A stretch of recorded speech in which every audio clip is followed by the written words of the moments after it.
Hey guys, what's up? Today I'm going to show you how to take a bodycon and make it into a two-piece outfit. There's two ways to do this project, one with a sewing machine or with soft stretch HeatnBond. This is no sewing material.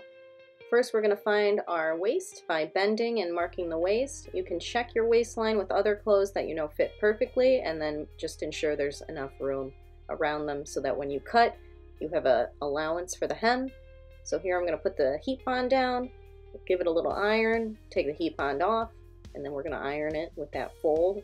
You're going to just want to iron it perfectly in half. There you go. Next up, for the sewing machine, you're going to mark 3/4 of the way down, pin this over perfectly, then set your machine to zigzag and start stitching away.